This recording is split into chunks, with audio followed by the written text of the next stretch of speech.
دوستای عزیز و مهربونم، سحر هستم، راوی کانال داستان‌های عاشقانه با سحر.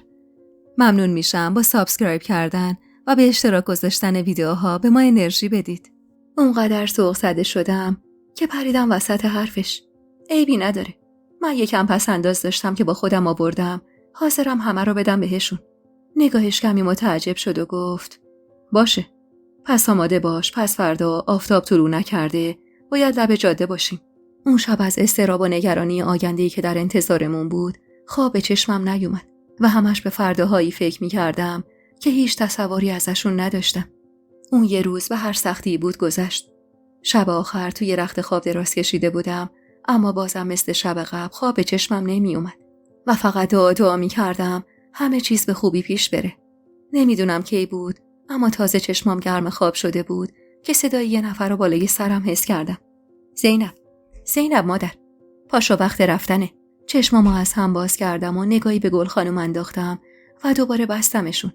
اما بعد از چند لحظه انگار یادم اومد که خودم و زینب معرفی کردم بهشون. دست باچه توی رخت خوابم نشستم و گفتم سلام گل خانم. از اونو گفتن آره مادر، پاشو یه دست نماز بگیر، 2 رکعت نماز بخون تا خدا نگهدارت باشه. به حرفش گوش دادم و پا شدم و با لگن آفتابه‌ای که گوشه ی اتاق بود وضو گرفتم. بغض گلومو گرفته بود. یاد احمد و شب عروسیمون افتادم که هر دو با هم رفتیم توی حیاط عمارت، وضو گرفتیم و بعد نماز خوندیم و سجده شکر به جا آوردیم. انگار سالها از اون شب میگذشت. از وقتی احمدو از دست داده بودم با خدا قهر کرده بودم. تا اون زنده بود همیشه پشت سرش وای میستادم و نماز میخوندم. بعد از اون 2 رکعت نمازی که خوندم از بس گریه کرده بودم نفسم بالا نمیومد. گل خانم کنارم نشست. غصه نخور دخترم. ایشالله شوهرتم خوب میشه.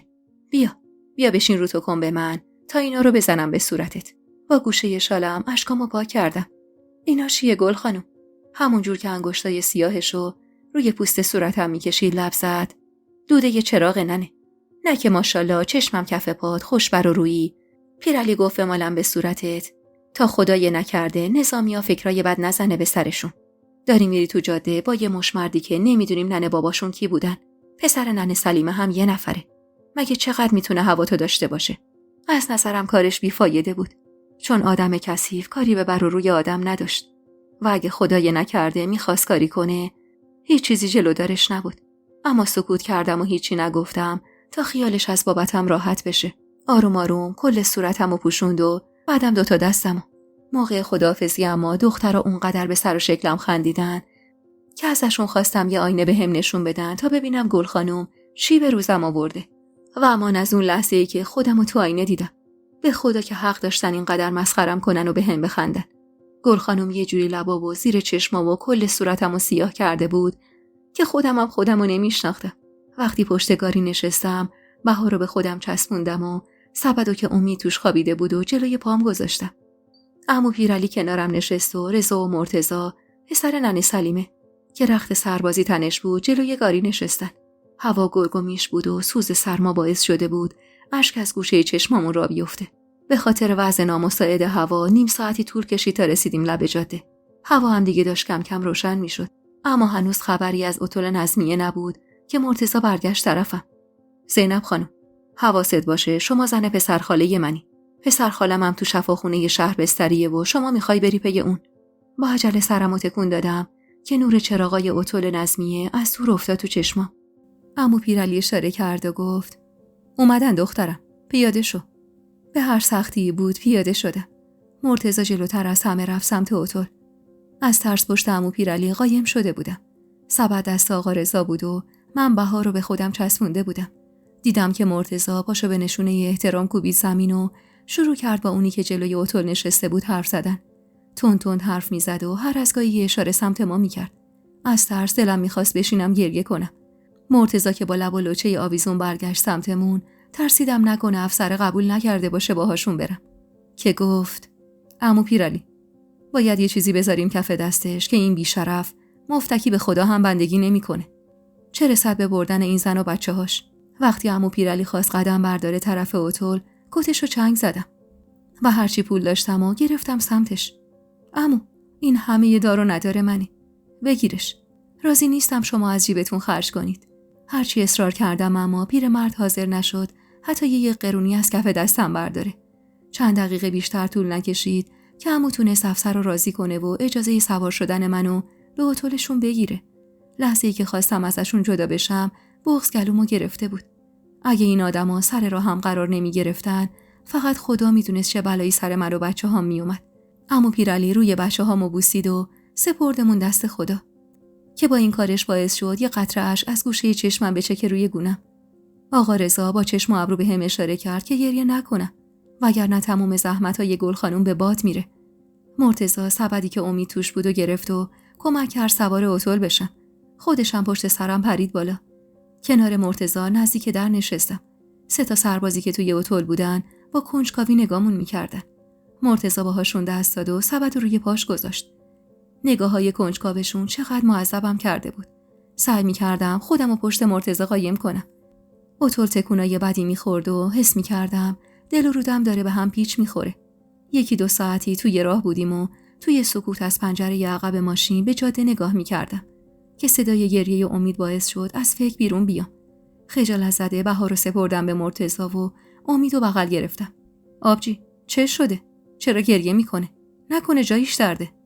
امید بی‌وقفه گریه می‌کرد و من هول و دستپاچه فقط تکون تکونش میدادم.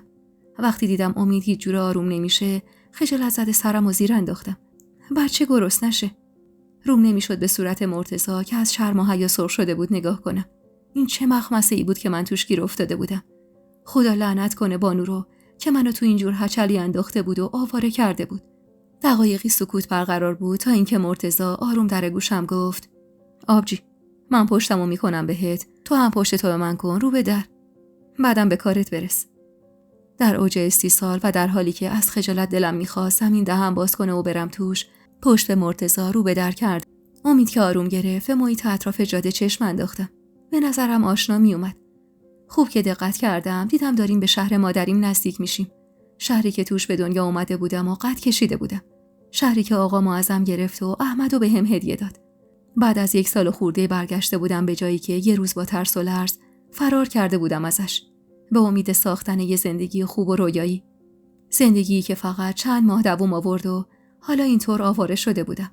هولکی امیدو دادم به مرتضی و بهار رو ازش گرفتم. چون اگه از اتوبوس پیاده می شدم بعید می دونستم بتونم جایی رو پیدا کنم تا بهارم رو سیر کنم. هنوز به بهار شیر نداده بودم که اتوبوس از حرکت ایستاد. از ترس اینکه در بی هوا باز نشه بهار رو از خودم جدا کردم و لباسم رو مرتب کردم. سربازی که راننده ی اتوبوس بود در رو باز کرد و با یه صدای سرد و بیروح گفت: خانم، همینجا پیاده شو. ما تو شهر نمیریم. سربازخونه بیرون شهره. ترسیده و نگران نگاهم رو دوختم به مرتضی که اخماش از حرص توی هم بود. وقتی نگاهش بهم افتاد، الله اکبری زیر لب گفت و از ماشین پیاده شد و رفت سمت اون مردی که از عمو پیرعلی پول گرفته بود. از شیشه عقب دیدم که مرتضی دوباره یه پولی کف دستش گذاشت و اومد سراغم. آبجی، پیاده شو تا شفاخونه باهات میام. بدون اینکه سوالی کنم یا حرفی بزنم پیاده شدم. هوای شهر ما به سردی روستا نبود و اگه خودم تنها بودم میتونستم پیاده خودمو برسونم به شهر. ولی حالا با 2 بچه خیلی سختم بود. به محض اینکه پیاده شدیم اتوبوس با صدای بدی روشن شد و حرکت کرد. نگران نگاهی به مرتضی انداختم. اگه قرار بود پیاده بریم پس چرا پول دادی بهش؟ مرتضی بدون اینکه نگام کنه همینجور که نگاهش به جاده بود گفت: به خاطر اینکه اجازه بده باهات بیام. تا خواستم حرفی بزنم مرتضی دستشو واسه یه اتوبوس تکون داد و صدای ترمزش نذاش ازش تشکر کنه. روی صندلی عقب کنار بچه‌هام نشسته بودم و از پنجره به مغازه‌ها و خیابونای شهرم نگاه می‌کردم. زادگاهی که حالا با این شرایطم توش عجیب احساس غربت می‌کردم. اونقدر غرق فکر و خیال بودم که نفهمیدم اتوبوس کی جلوی شفاخونه نگه داشت و مرتضی در عقب و واسم باز کرد. دلم از این همه مهربونی و غیرتش به درد اومد. از اینکه این همه بهشون دروغ گفته بودم دلم حسابی گرفته بود و شرمسار بودم. وقتی دسته سبدو داد دستم هرچی پول داشتم گرفتم سمتش که با اخ گفت: اینا چیه آبجی؟ کرایه اتوبوس و پولایی که به اون یارو دادید. اخماشو کشید تو هم. بذار جیبت آبجی، نیازت میشه. اگه هم میبینی دست تنها سختته میخوای بمونم کمکت. در حالی که بغض راه گلومو بسته بود از مهربونی یه غریبه گفتم: نه، دست درد نکنه. تا همینجاشم خیلی زحمتت شد. برادری کردی در حقم. برو خدا نگهدارت باشه. وقتی ازم فاصله گرفت و رفت تازه فهمیدم پا تو چه راه سخت و پرمشقتی گذاشتم. با رفتنش یه دفعه ته دلم خالی شد. احساس بی‌کسی و ترسی که یهو تو دلم نشسته بود باعث شد تو اون هوای نچندان سرد لرز بشینه به تنم. 2 راه بیشتر نداشتم. یا باید میرفتم سراغ گلی یا برمیگشتم به خونه‌ای که یه روز ازش فرار کرده بودم. اما ترجیح میدادم برم سراغ گلی، ولی بعد از 1 سال خورده با 2 بچه نگردم خونه اون مردی که یه بیشرف که چشم ناپاک و ایزش پی من بود. راهمو کش کردم سمت خونه گلی. خونش تو محله‌های پایین شهر بود و راه زیادی با جایی که بودم فاصله داشت و نمیتونستم همین اول کاری هرچی پول دارم و خرج کرایه اوتول کنم. واسه همین ترجیح دادم پیاده برم. هوا هم که دیگه به سردی روستا نبود و خیالم از بابت بچه‌ها راحت بود. اونقدر فکرم درگیر آینده‌ای که سمتش قدم برمی داشتم بود که اصلا حواسم به ریخت و قیافه‌ای که گل خانم واسم درست کرده بود نبود و خیال می‌کردم این نگاه‌های خیره مردم شهر بهم واسه خاطر لباسای محلی تو تنمه. تا اینکه یهو چشمم به دستام خورد و وحشت زده یاد چهره‌ای افتادم که گل خانم واسم درست کرده بود. با شیر آب گوشه خیابون صورتمو شستم و یه قلاب آب خوردم. از صبح کله سحر اما هیچی نخورده بودم و 1 ساعتم از ظهر گذشته بود و دلم بدجوری داشت ضعف میرفت. گوشه خیابون روی پله‌ای مغازه بسته نشستم و لقمه‌ای که صبح گل خانم واسم گذاشته بود گوشه سبد و برداشتم و شروع کردم به خوردن. امید از خواب بیدار شده بود و تقلا می‌کرد از توی سبد بیرون بیاد. لقمه رو نصف نیمه روی زمین گذاشتم و بهار رو جای امید تو سبد خوابوندم. نمیتونستم وقتو تلف کنم. اگه بهارم از خواب بیدار میشد، کنترل 2 بچه 6-7 ماهه توی خیابون خیلی سخت بود واسم. همونجوری که امید تو بغلم بود و بهار توی سبد، راه افتادم سمت خونه گلی و همش تو دلم خدا خدا میکردم که خونش رو عوض نکرده باشه. از بس راه رفته بودم، پاهام گزگز میکرد و شونم از سنگینی بار بچه‌ها سر شده بود. بعد از 2 ساعت راه رفتن، خسته و کوفته رسیدم به کوچه‌ای که خونه گلی توش بود. تو دلم هم چند تا صلوات فرستادم تا گلی خونش رو عوض نکرده باشه. انگشتم رو روی زنگ خونه قدیمی گذاشتم. اما از صدای تند و تیز زنگ در، امید که روی شونم خوابش برده بود بیدار شد و شروع کرد غرغر کردن. واسه بار 3 زنگ خونه رو ناامیدانه فشار دادم و تو دلم به بخت بدم لعنت فرستادم که یهو حس کردم صدای پای از توی حیاط خونه میاد.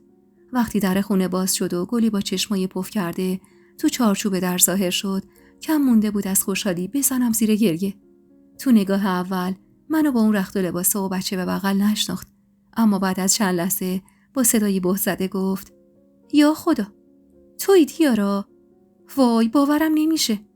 از خوشحالی بغض کلمو گرفته بود و نمیتونستم حرف بزنم. گلی با تعجب نگاهی به بچه‌ها انداخت و سبدو از دستم گرفت. وای خدا، نگو که اینا بچه‌های خودتن دختر، که همین الان قلبم وای میسته. بیا تو که رنگ و روت حسابی پریده و معلومه حسابی خسته‌ای. همونجور که داشت به بهاری که تو سبد خوابیده بود نگاه میکرد، دستشو پشت کمرم گذاشت و هلم داد توی خونه.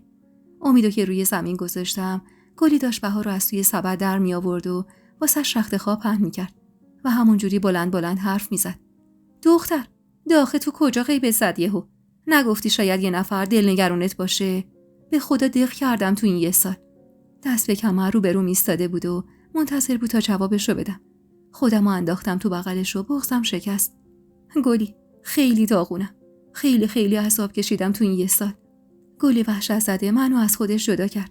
درست حرف بزن ببینم بچه، چی داری میگی واسه خودت؟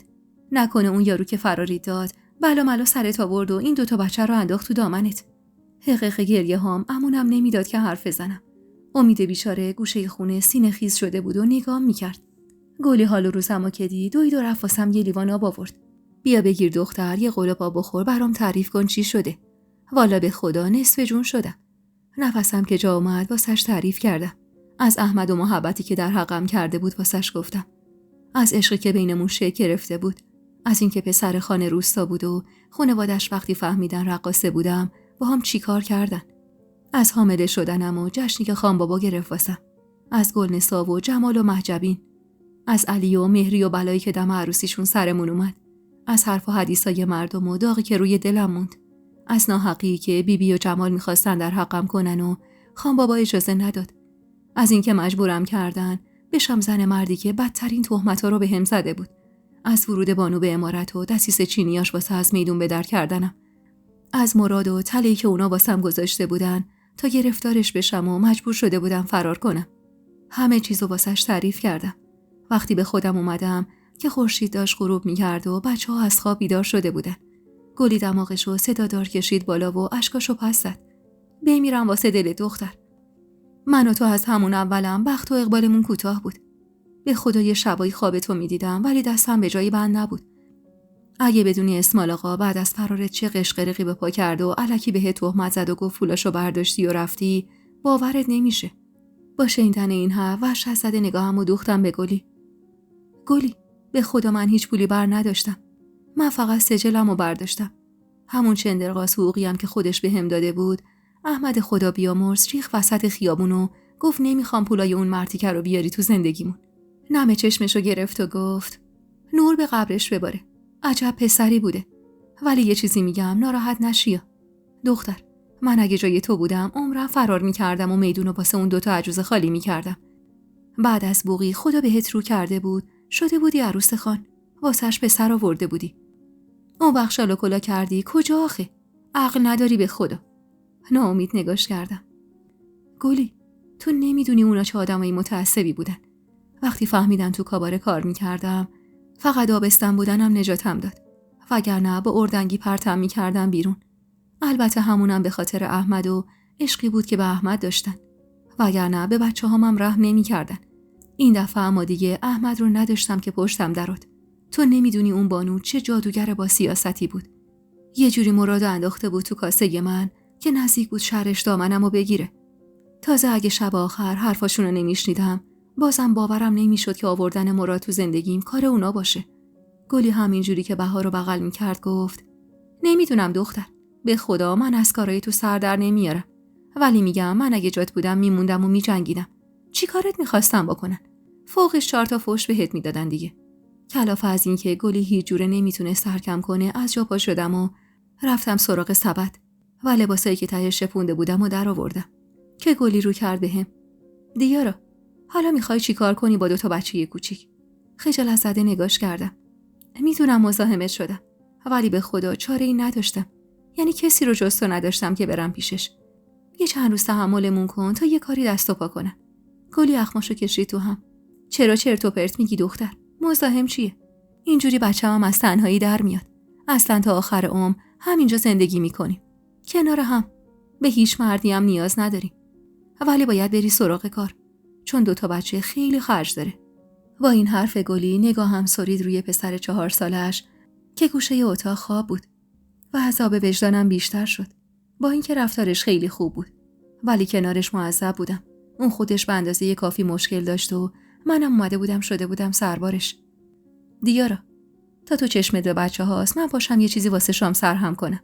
خونه گلی یه خونه قدیمی بود با 3 تا اتاق دور تا دور حیاط که یکی از اتاقا انباری صاحب خونه بود و یکیش هم مطبخ.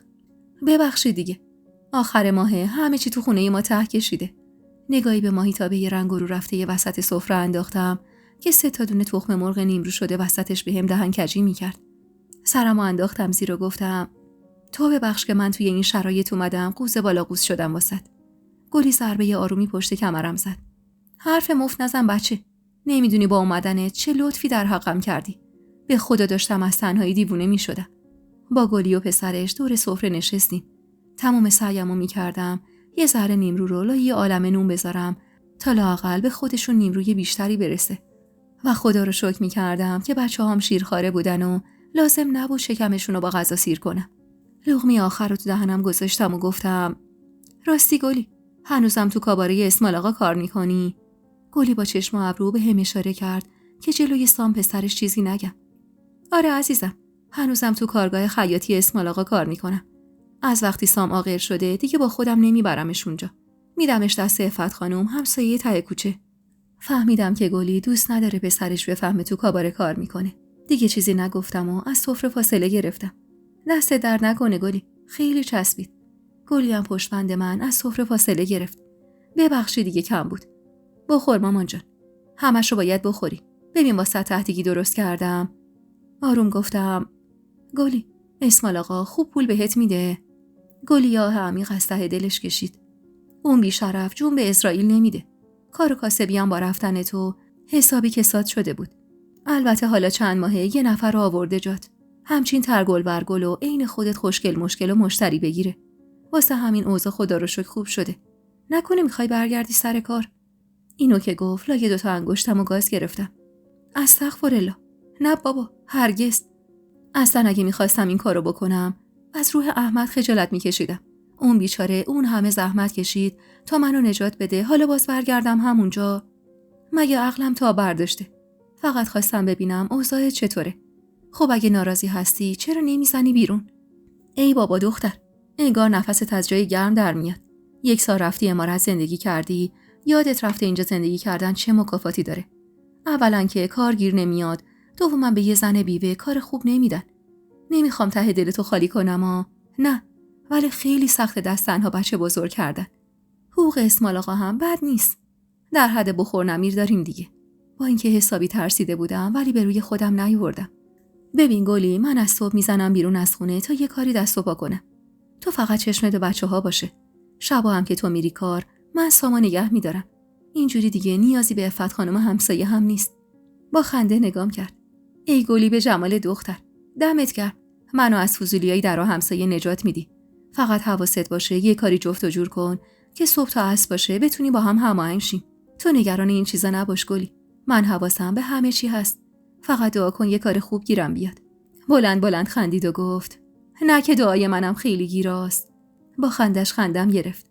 هرچند میدونستم اون خنده چقدر درد توش داره. سر شب گلی هول هولکی لباس پوشید و لوازم آرایشش رو چپون تو کیفش. دیارا، من دارم میرم، اینم کلید. در رو از پشت قفل کن که خیالم راحت باشه. و حرفش گوش کردم و پشت سرش در رو قفل کردم. سام حسابی با بچه‌ها اخت شده بود و همین کارم رو راحت‌تر میکرد. آخر شب شکم بچه‌هامو سیر کردم و یکی یکی روی پام گذاشتم تا بخوابن. بچه‌ها که خوابشون برده بود، هرچی پول داشتم ریختم وسط تا یه حساب کتاب کنم، ببینم چی کار میتونم بکنم باهاشون. بعد از شمارششون به این فکر کردم که اولین کاری که باید کنم یه خرید واسه خونه است. آخه اینجوری نمیشد. تصمیم گرفتم به محض اینکه گلی برگشت یه سر برم خرید. با باقی مونده یه پولامم میتونستم یه اتاق کرایه کنم. اون شب اونقدر 2 تا 4 تا کردم تا بالاخره خوابم برد. دمدمای صبح بود که با صدای چرخیدن کلید گلی توی در حیاط یهو از خواب پریدم. یه دونه نون سنگک تو دستش گرفته بود و اومده بود تو خونه. هنوزم رد آرایش شب گذشته روی صورتش بود. ایوا، بیدارت کردم. ببخشید. البته بدم نشد. میتونیم تا نون داغه صبحونه بخوریم. پاشو دختر. پاشو که دیشب با شکم گرسنه خوابیدی. پاشوتم کمکش کردم تا بساط صبحونه رو آماده کنه. اندازه یه قوطی کبریت پنیر خریده بود و یه قوطی کبریت هم کره. رفتم کنارش و کمکش شایدم کردم. گلی، تو رو خدا ببخش که اومدم شدم سربارت. یکم پس انداز دارم، میرم خرید میکنم امروز. نگاه چپ چپی به هم انداخت. تو اونقدر اهل تعارف نبودی. چرا اینقدر عوض شدی؟ دختر، یه لقمه نون دیگه با هم میخوری. حالا هر کی ندونه خیال میکنه چلو و کباب بره گذاشتم تو سفره. گلی سعی میکرد یه جوری رفتار کنه که من کمتر معذب شم، ولی یه حس عذاب وجدانی ته دلم بود که نمیذاش آروم بگیرم. بچه‌ها که بیدار شدن شکمشون رو سیر کردم و آماده شدم واسه رفتن دنبال کار. به غیر از لباسی که احمد برام خریده بود و زیر لباس محلیم پوشیده بودم، چادر رنگی رو هم تا کرده بودم و کف سبد گذاشته بودم. حسابی چروک شده بود. اما درش آوردم و رو سرم انداختم. گلی با خنده نگام کرد. این آقا احمد شما هم معلومه خیلی آقا بوده که هنوز هواشو داری یا؟ با بغض بهش لبخند زدم. خیلی گلی، خیلی آقا بود. اینجوری حس میکنم کنارمه و هوامو داره. این روزا بدجور به بودنش نیاز دارم و دلتنگشم. گلی فهمید جف سنگین شده و الاناست که بزنم زیر گریه گفت خوبه حالا نمیخواد آبغوره بگیری. والا ما هم شوهر مرده ایم. اینقدرم ادا نداریم. گلی رو این کف دستم میشناختم. میدونستم این حرفا رو میزنه تا من بخندم. صورتش رو بوسیدم و گفتم من تا قبل از ظهر برمیگردم. هواشونو داشته باش. میدونم سختت میشه ولی چاره‌ای ندارم. در حالی که جای بوسم رو روی لپش پاک میکرد گفت برو بچه جون، برو پی کارت که خودتو هم من بزرگ کردم. بچه‌ها رو بوسیدم و از خونه زدم بیرون. صورتمو با چادر سفت گرفتم و راه افتادم تو شهر. به هر مغازه‌ای میرسیدم سرک میکشیدم تو و از صاحب مغازه سوال میکردم نیروی کار نمیخواستن یا اگر میخواستن زن نمیخواستن. کم کم داشتم ناامید میشدم. یاد روزایی افتادم که تازه از خونه ناپدریم فرار کرده بودم و در به در دنبال کار میگشتم و ناامید به کاباره اسمال آقا پناه بردم. اما حالا اوضاع فرق میکرد. من مادر 2 بچه بودم و دیگه نمیتونستم تن به هر کاری بدم. خسته و گفته خریدامو کردم و برگشتم خونه. گلی توی اتاق لیوان چای شیرین به دست نشسته بود و با قاشق به بچه‌هاش نبات میداد. وای دختر، چرا اینقدر لفتش دادی؟ نمیگی این بچه‌ها گرسنه نمیشن؟ هیچی تو خونه نبود. فقط تونستم با چای نبات آرومشون کنم. کلافه چادرمو درآوردم و پرت کردم گوشه اتاق. ببخشید، اصلا نفهمیدم کی ظهر شد. بیا هرچی میتونستم خرید کردم، تو باشو اینا رو جاگیر کن، من به بچه‌ها میرسم. بهار رو ازش گرفتم و نشستم. وای دختر، هرچی پول داشتی خرج خونه کردی. بابا من هفته دیگه حقوقمو میگرفتم از اسمال آقا، یخچالو پر میکردم. گفتم نگران نباش، فقط یه مقدارشو خرج کردم. بیشترشو گذاشتم واسه کرایه خونه. کرایه خونه واسه چی؟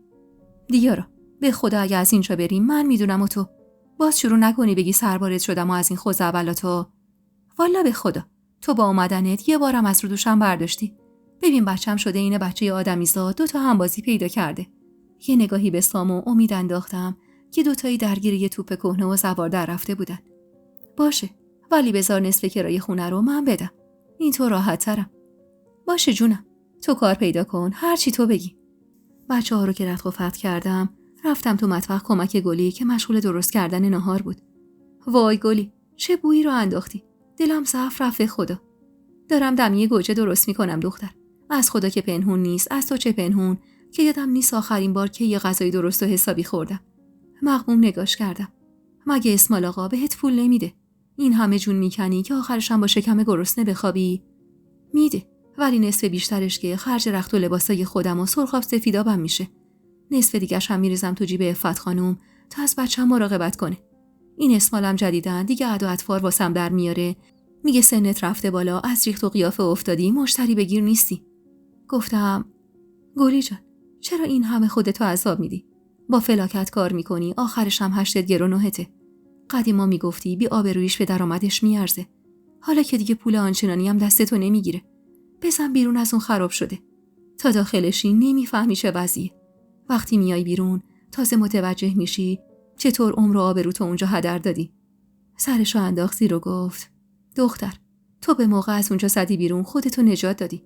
من تا خرخره رفتم تو لجن. دیگه کاری نمیشه کرد. چند قدم رفتم جلوتر و دستشو گرفتم. این چه حرفیه گلی؟ ماهی رو هر وقت از آب بگیری تازه است. مگه خدا خودش نمیگه 100 بار توبه شکستی بازا؟ به خدا که تو میتونی از پسش بر بیای. تو که خیاطی سرت میشه. گلی در قابلمه دم پختک و گذاشت و شعله زیرشو کم کرد و تو 2 استکان کم هر باریک چای ریخت و داد دستم. دیارا جان، تازه برگشتی شهر، نفست از جای گرم در میاد. نمیخوام ته دلتو خالی کنم ولی زندگی اونجوری که خیال میکنی راحت نیست. مخصوصا یه زندگی پاک واسه زن بیوه با 2 بچه. میگی خیاطی؟ آخه عزیز من، با اون یه قرون 2000 که واسه دوختن تنبون و خشتک این و اون میذارن کف دستم، میتونم شکم خودم رو سیر کنم یا این بچه رو. این کار کثیف هست، ولی لااقل شکم بچم سیره. خودمم که به درک. بغضی که نشسته بود تو گلوم عذابم میداد. پشت سر گلی از آشپزخونه زدم بیرون و رفتم پیش بچه‌ها. گلی استکانش های توی دستش نشسته بود و حسابی تو فکر بود. پشیمون شدم از حرفایی که بهش زدم و خواستم جواب عوض کنم. باورت نمیشه گلی، امروز حتی به نونوایی هم سر زدم، ولی در یه قضیه روی خوش. گلی پوزخندی زد. تازه اول راهی. حالا اینا به کنار، اصلا سجل آوردی با خودت؟ هیچ میدونی یه کار ساده نیاز به سجل داره؟ آره بابا، سجل 3 رو آوردم. بعدم پا شدم و رفتم از توی وسایلم سجل 3 رو در آوردم و گرفتم جلوش. گلی با دقت رو روش کرد و عین برق گرفته های هداد زد. یا خدا دختر، اسم این یارو تو سجلته. به عنوان شوهر کارت 100 برابر سخت‌تر میشه. هر جا رفتی واسه کار کردن میگن رضایت شوهرتو بیار. با این حرفش دنیا رو سرم خراب شد و آه از نهادم بلند شد. خودم کم استرس و دلشوره داشتم. گلی هم با حرفاش هی ته دلمو خالی میکرد. ناراحت نشی، ولی خیلی بیعقلی کردی. چه فکری با خودت کردی 2 بچه رو برداشتی با خودت آوردی شهر؟ اونم با سجلی که اسم یه مرد توشه به عنوان شوهر. نمیدونم چرا، اما به دلم افتاده این یارو میاد دنبالت. به خدا که عاقبت این کارو اصلا خوب نمیبینم. بغض گلومو گرفته بود. حرفای گلی حقیقتی بود که تلخیش داشت دلمو میزد. چای یخ کردم و یه نفس سر کشیدم تا باهاش بغضمو قورت بدم. تو رو خدا با این حرفا ته دلمو خالی نکن. دیگه کاریه که شده. نمیتونم برگردم عقب و اشتباهاتمو درست کنم که. توی اون وضعیتی هم که گیر افتاده بودم، هیچ راه حلی به جز رفتن از اون امارت به ذهنم نمیرسید. دیارا، به خدا من نمیخوام با حرفام بشم سوهان روحت، ولی میخوام از خواب خوش بیدارت کنم. شاید بتونی برگردی. شاید ببخشنت. به خدا تو انگار چند سال پیش خودمی. تو رو که میبینم انگار خودمو دیدم. یه نگاه به من بنداز. اگه همینجوری پیش بری میشی یکی لنگه من. دوست ندارم چیزایی که من تجربه کردم و تو هم تجربه کنی. گلی 10 سالی از من بزرگتر بود. یادم روزای اولی که رفته بودم تو کاباره داستان زندگیشو واسم تعریف کرد. اهل یکی از شهرهای شمال غرب کشور بود و تا 16 سالگی همونجا زندگی میکرد تا اینکه خاطرخواه یکی از پسرای محله شده بود. میگفت آقاش خیلی سختگیر بوده و وقتی فهمیده گلی با پسر غریبه 4 کلم حرف زده حسابی کتکش زده و تو انباری زندونیش کرده. بعد از چند روزم تصمیم میگیره شوهرش بده. هر چقدرم پسر همسایه سعید مادرشو میفرسته واسه خواستگاری، آقاش اجازه نمیده و جفت پاشو کرده توی کفش که گلی رو بده به پسرموش. گلی و سعیدم که یک دل نه بلکه 100 دل عاشق هم شده بودن، تصمیم میگیرن با هم فرار کنن. ولی وسط راه گیر میافتن و به زور گلی رو میبرن خونه. آقاشم واسه اینکه بیشتر از این آبروش نره، به وصلتشون رضایت میده و طردشون میکنه. و با این کارش این دندون لقو به قول خودش واسه همیشه میکنه و میندازه دور. سعیدم دست گلی رو میگیره و میاره اینجا شهر ما، چون اینجا یه رفیقی داشته که میتونسته روی کمکاش حساب کنه. سالای اول زندگیشون به سختی میگذشته و به هر دری میزدن تا یه لقمه نون در بیارن. اما تا دنیا میاد یکم بر وفق مرادشون بچرخه، یا از خدا بی خبری سعید با اتولش زیر میگیره و فرار میکنه. سام هنوز 1 سالش هم نشده بوده که سعید از دنیا میره و گلی تنها میمونه. خوب که به قصه زندگی گلی نگاه میکنم، میبینم راستی خیلی شبیه همین. حالا دیگه بهتر درکش میکردم که چرا اینقدر هرس و جوش منو میخوره. چون پا توی راهی گذاشتم که گلی یه زمانی ازش عبور کرده. شاید هنوزم توی همون راهه. قطره اشکی که از گوشه چشمم سر خورد روی گونم رو با سر انگشتم گرفتم. گلی یکم خودش رو زمین سر داد و اومد کنارم نشست. دیارا، من این حرفا رو نمیزنم که بشینی آبغوره بگیری. الان اصلا وقت آبغوره گرفتن نیست. وقت فکر کردن و تصمیم گرفتنه. درسته که تو 2 بچه داری و کارت از من سخت‌تره، ولی خودت هم خوب میدونی که اوضاعت از من بهتره. تو میتونی برگردی و از نو بسازی. تو یکی عین منو جلو رود داری که میتونی با نگاه کردن بهش درس عبرت بگیری. من اگه برگردم عقب به دست و پای آقا میافتم که بیرونم نکنه از خونه. یا وقتی سعید مرد برمیگشتم شهرمون. تهش میخواستن چیکار کنن؟ 4 تا چک و لگد و چند ماه قهر و غیظ بهتر از زندگی نکبتباری که الان توش گیر کردم. آخرش که منو میبخشیدن. ولی اون روزا هیچ کسی نبود که به من بگه برگرد. اما الان من هستم و به تو میگم برگرد و بیفت پای جمال. و چه میدونم اون پیرمرده کی بود؟ خان بابات. شاید 4 روز قهر کنن، شاید یه کتکی بخوری، ولی آخرش کوتاه میان. هرچی باشه یه سقف سرته، سایه یه مردم رو زندگیته و بچه‌هاتم بابا دارن. به جهنم که 2 تا هوو داری که میخوان واسه خانم امارت شدن هم دیگر رو نابود کنن. دماغمو با صدا بالا کشیدم. گلی، من دیگه تمام پلای پشت سرمو خراب کردم. شاید اگه نزده بودم بیرون میشد یه جوری درستش کرد که همونم بعید میدونم. ولی حالا عمرن اگه منو ببخشن. گلی کلاف چشماشو رو هم فشار داد و با صدای گرفته‌ای که معلوم بود تا الان 1000 بار بغضشو قورت داده گفت: باشه عزیزم، هر جور خودت میدونی.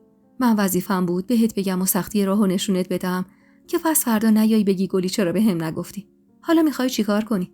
تو این شهر کار درست درمون واسه یه زن بیوه گیر نمیاد. نگاهی به بچه‌ها انداختم و پا شدم رفتم توی مطبخ. گلی هم پشت سرم اومد و شروع کرد به چیدن بساط نهار توی سینی. تو امارت قالیبافی یاد گرفتم. فردا یه سر میرم بازار قدیمی ببینم کسی قالیباف نمیخواد. وای دختر، راست میگی؟ قالیبافی یاد گرفتی؟ دمت گرم. درسته درآمدش کمه، ولی بهتر از هیچه. ولی خب میدونی که از سجل میخوان و رضایت شوهر.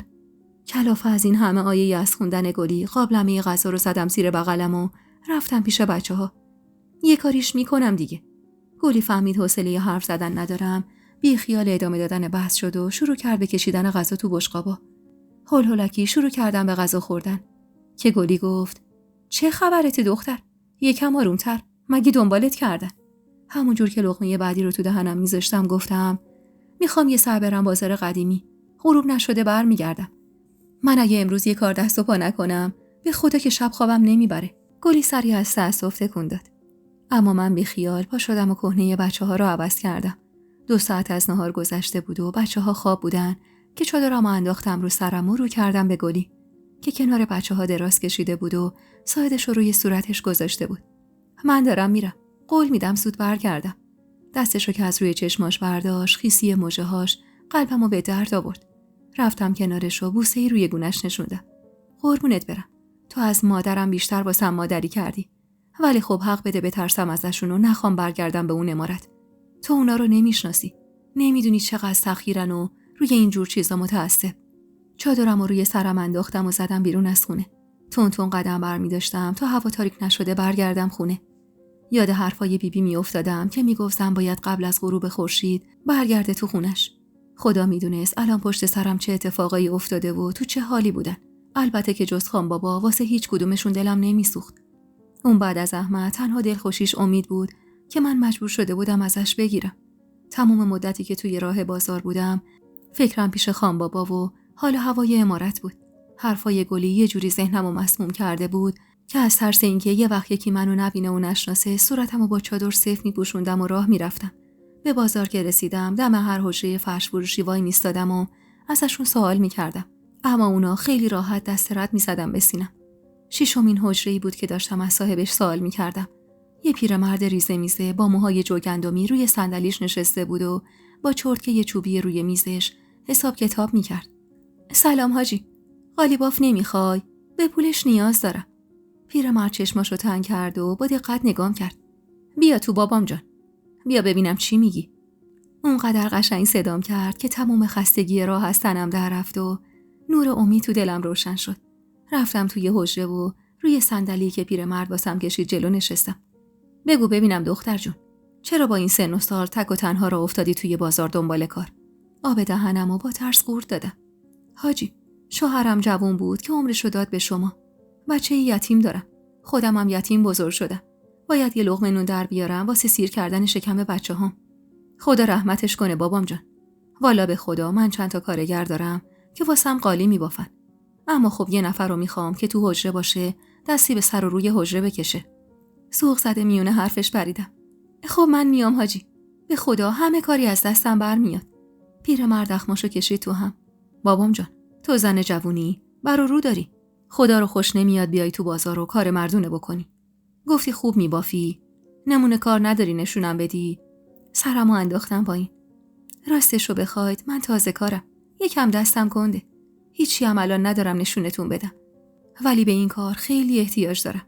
پیرمرد کلاف دستی به ریشای سفیدش کشید. باشه دخترم. بیا یه کاری بکنیم. تو برو تو خونه‌ات یه دار قالی بزن، شروع کن بافتن. هر وقت تموم شد خودم ازت میخرم. چون میگی خیلی دستت کنده و به پول احتیاج داری، میتونی هفته‌ای 2 روزم بیای حجره رو تمیز کنی. و اگه فرشی آورده بودن، واسم رفو کنی. بلدی دیگه. ذوق زده سرمو تکون دادم. خب خدا رو شکر. سجل تمراته. تمام ذوقم واسه پیدا کردن کار کور شد و با صدایی که از ته چاه می اومد گفتم: نه، امروز نیاوردمش. خب بابام جان، فردا با خودت بیارش تا یه کاغذ پر کنی. از حاج مرتضی خداحافظی کردم و راه افتادم سمت خونه. هم خوشحال بودم که تونستم یه کاری دست و پا کنم، هم ناراحت بودم که اسم نحس جمال توی سجلم عین یه زنجیر پیچیده به دست و پام و کارمو سخت‌تر کرده. اون 2 ساعتی که تو راه برگشت بودم، 1000 جور فکر و خیال از ذهنم گذشت که آخر همشون به بنبست میخورد. هی با خودم گفتم فردا میرم به حاجی میگم سجلمو گم کردم. شاید کوتاه اومد، ولی خب میترسیدم بدون سجل ردم کنه. اینجوری همین یه نیمچه کاری که گیر آورده بودمم از دستم در میرفت. یه فکر پرخطری اما به ذهنم رسیده بود که با اینکه ریسکش از همه بیشتر بود، ولی بیشتر از بقیه راه‌ها میتونستم روش حساب کنم. تا رسیدم سر کوچه 100 بار فکرمو بالا پایین کردم ببینم چند و چونش چیه. از بقالی سر کوچه چند تا آب نبات خریدم واسه شیرینی پیدا کردن کارم. اونقدر ذوق داشتم که فقط 2 بال کم بود تا پرواز کنم. گلی وقتی چهره خندونمو با اون آب نباتایی توی دستم دید، امید روی زمین گذاشت و دوید طرفم. تو رو خدا بگو که کار پیدا کردی. از ذوقش ذوق منم بیشتر شد و خندیدم و یکی از آب نباتا رو باز کردم و جلوش گرفتم. بله، مثل این که دیارا خانمو دست کم گرفته بودی. درآمدش زیاد نیست، ولی بهتر از هیچه. گلی ذوق زده آب نباتو چپوند گوشه لپشو و همونجور با آب نبات گوشه لپش لب زد. تو رو امام حسین راست میگی؟ وای دختر، الانه که از خوشحالی بزنم زیر گریه. حالا بگو کجا؟ چه کاریه؟ چقدر میده بهت؟ چادرمو انداختم کنج اتاق و رفتم سمت مطبخ و زیر کتری آب جوشو روشن کردم. تو بازار قدیمی یه حجره فرش فروشی بود. گفت کارگر میخواد. 2 روز تو هفته برم اونجا رو تمیز کنم و اگه فرشی آوردن رفو کنم. وقتی فهمید بیوم و شرایطم چیه، گفت چون بچه داری دار قالی بزن تو خونه، خودم قالیاتو میخرم. گلی اخماشو کشید تو هم. از کجا معلوم یارو آدم حسابی باشه؟ هان، از کجا معلوم یه قصد و غرضی نداشته باشه؟ یه زن بیوه یه ترگل برگل و جوون افتاده تو تورش، از کجا معلوم نیت شومی نداشته باشه دختر؟ اصلا رو چه حسابی بهش اعتماد کردی؟ کلافه از این همه منفی با فیاش گفتم. تو رو چه حسابی به اسمال آقا اعتماد کردی؟ هان؟ از جواب تند و تیزم جا خورد و اخم در هم کشید. چهرش رو که دیدم به ثانیه نکشید که از حرفم پشیمون شدم. درسته منظور بدی نداشتم، ولی قطعاً گلی بد برداشت کرده بود که اینجوری براق شده بود تو صورتم. دیارا، تو خودتو با من مقایسه می‌کنی؟ چرا حرف تو کله پوکت نمیره بچه؟ من واسه خاطر خودت میگم. دارم میگم راهی که من رفتم و تو نرو. وگرنه بیا برو عین من خر که به اسمال اعتماد کردم، به این یارو حاجی اعتماد کن. اصلا به من چه؟ وقتی با حالت قهر از آشپزخونه زد بیرون، عصبی پامو روی زمین کوبیدم و بی خیال چای دم کردن شدم و دنبالش رفتم. ببخشید، نمیخواستم ناراحتت کنم، ولی به خدا در مونده و کلافم. از صبح در به در از این دکون به اون حجره بودم. حالا هم که اومدم تو پیله کردی. به خدا یهو ترکیدم. گفتم نکن ذوق پیدا کردن کارو. انگار که دلش واسم سوخته باشه، گره اخماشو باز کرد. خب حالا بیا بگو ببینم کی هست این یارو؟ چقدر میخواد بهت بده؟ دست باچه کنارش نشستم. خب راستش درباره پولش حرف نزدیم. یعنی گفت برو سجلتو بیار تا رو کاغذ بنویسیم. گلی از حرص چشماشو رو هم فشار داد. خب حالا میخوای سجلو چی کار کنی؟ به یارو گفتی شوهرت مرده، ولی اون مردی که جمال حی و حاضر وسط سجلت نشسته. با ترسا به دهنمو غور دادم و انگشتامو تو هم قفل کردم. راستش یه فکری تو سرمه، اگه تو کمکم کنی شاید بتونم عملیش کنم. تایی به ابروش داد و گفت بگو ببینم چی تو اون کلت میگذره؟ راستش چطور بگم؟ اگه موافق باشی سجل تو رو ببرم.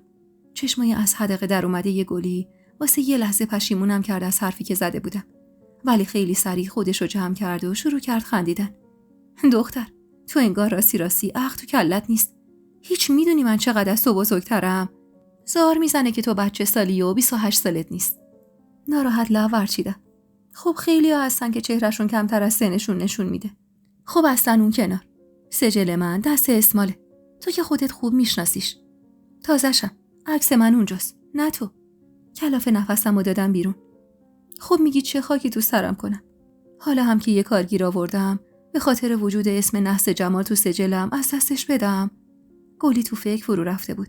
تمام امیدم به هوش و ذکاوتی بود که هر از گاهی از خودش نشون میداد. بعد از چند دقیقه در حالی که قیافش گرفته و تو هم بود گفت خوسته نخور. امشب هر جور شده سجلمو ازش کش میرم. چه جوری؟ یه وقت چیزی بهش نگی یا؟ نه دختر، مگه خر مغزمو گاز گرفته؟ خیال تخت. صبح سجلم تو دستته. ولی خب دیگه عواقبش با خودت. ایشالا که مشکلی پیش نیاد.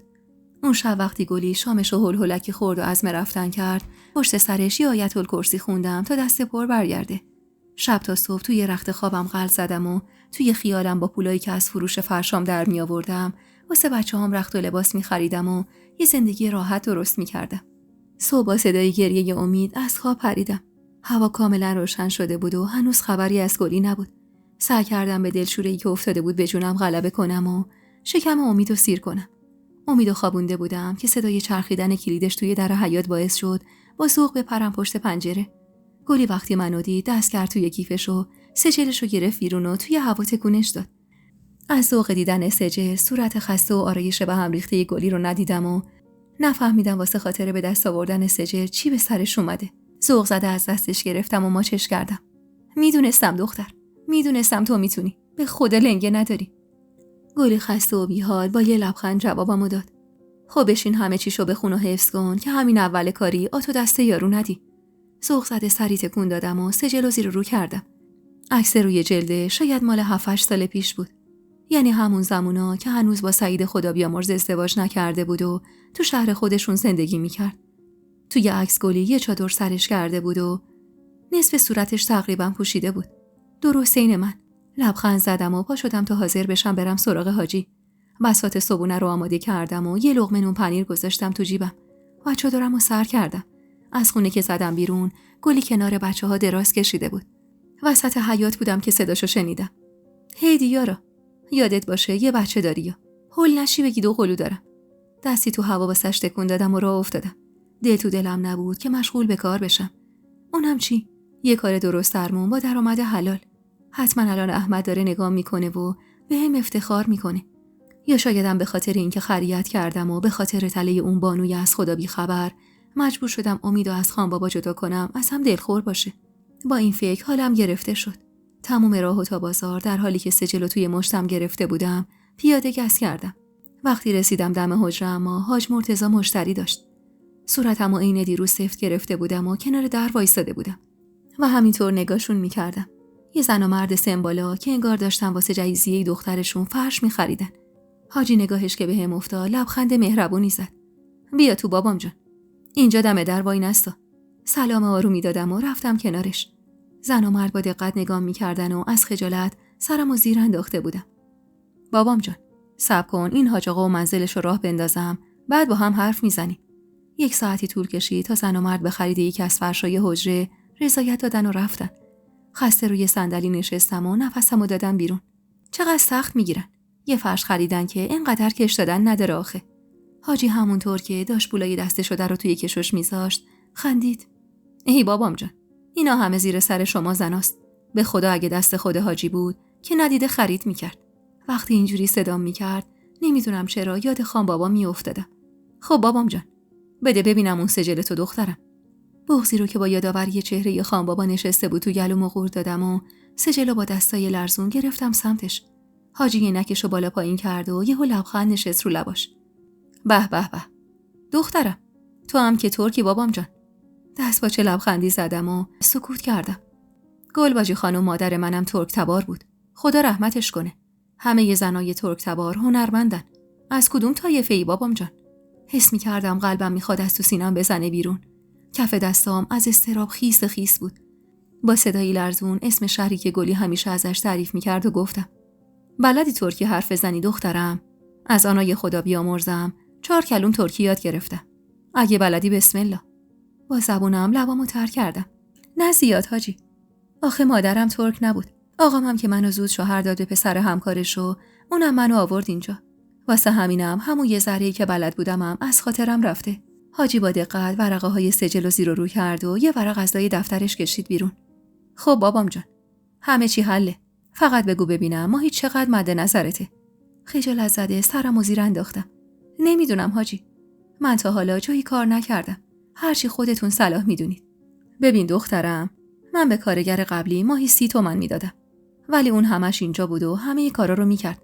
اما خب دستش کج بود. شما چون زنی نمیشه همش تو بازار باشی. یعنی خوبیت نداره. ولی همون ماهی 30 تومن رو بهت میدم. کاراتو خوب انجام بده. اگه بتونی اعتمادمو جلب کنی، بیشترش هم میکنم. سوح زده نگاش کردم. خیلی خوب.